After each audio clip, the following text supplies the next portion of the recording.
YouTube, welcome back to my channel. It's been a while since I did a voiceover. I actually don't remember the last time I did one. But this is a different kind of vlog. I'm gonna read this. I think it's called the synopsis. Yeah, I'm gonna read the synopsis of the book. And let's get this video started. Right, so the first book I got, which is the thrifted one, I got two thrifted books. The first book I got called Cinderella is Dead. Now, I did get two books by the same author. Her name is Kaylin Bayron. I hope I said that right, but teen girls are required to appear at the annual ball, where they are selected as wives by the man of the kingdom. Any girl without a suitable match is forfeit. 16-year-old Sophia will much rather marry Aaron, her childhood best friend, than parade in front of suitors at the ball. Sophia makes a desperate decision to flee and find herself hiding in Cinderella's mausoleum. Mausoleum? There she meets Constance, the last known and a descendant of Cinderella and her stepsister. Together they vow to bring down the king and once and for all, and in the process they learn that there is more to Cinderella's story than they ever knew. Next is Blood Like Magic, which is the second thrifted book.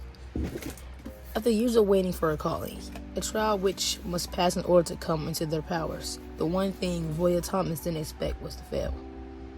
When Voya's ancestors give her an unprecedented second chance to complete her calling, she agrees and then is horrified when her task is to kill her first love. And this time, failure means every Thomas witch will be stripped of their magic. Voya is determined to save her family's magic, no matter the cost.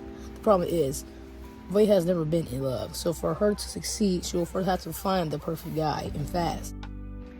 The last two books, which is Lore of the Wilds, well, the last two novels that I got, Lore of the Wilds and what's her name? Kaylin Bayron, the other book I got from her, The Poison Heart.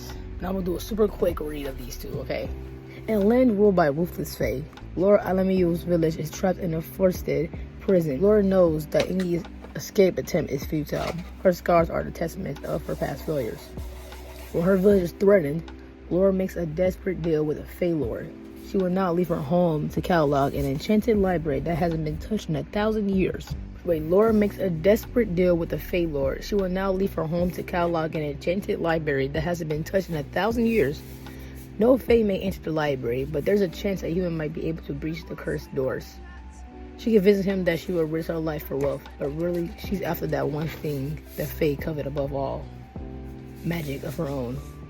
As Laura navigates the hostile world outside, she's forced to rely on two Fae males to survive. Two very different, two very dangerous males. When undeniable chemistry ignites, she's not just in danger of losing her life, but also her heart to very creatures she can never trust. So is she a human or what? Like, she's a human. She wants to go to this enchanted library to get magic to save her village or something. That's what I heard. Okay, that's what I heard. It sounds pretty good though.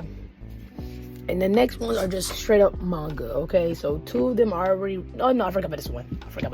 Of the ones I have the most hope for, okay? Now, This Poison Heart.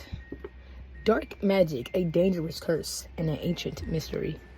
Bryces has a gift. With a single touch, she can grow plants from a tiny seed to a rich estate in rural New York. Brie and her parents hope that maybe, surrounded by plants of flowers, Brie will finally learn to control her gift. But their new home is sinister in ways they never expected.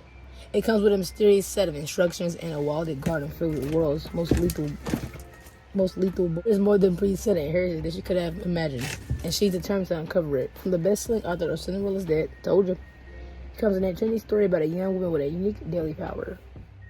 And the next ones are just straight up manga. Okay, now I already read Bleach Volume 1, 2, and 3. It comes in the pack, but I had to get the other volumes because Bleach is just too good, man. I got Bleach Volume what? Let's read it. 4, 5, 6, and 7, 8, 9. Alright. Enough said. It's just Bleach. Now, for our last book, it was this girl I was watching on YouTube, and she was talking about how this book is good or something, and it made her want to climb some mountains. Basically, I want to read it, because honestly, I think I saw it before somewhere, and it looks really good. So, let's read the little synopsis. Buntaro Mori is a loner, but being alone in the crowd is almost as bad as being forced to fit in. When a dangerous bear for Sawtooth introduces Murray to the rush of solo climbing, he becomes addicted to his brilliant sense of freedom.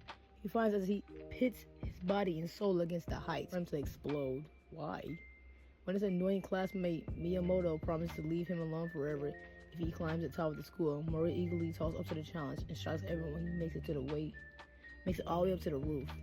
Flushed with victory of his first successful climb, Murray can't resist the lure of the local peak. He can't resist the lure of the local peak.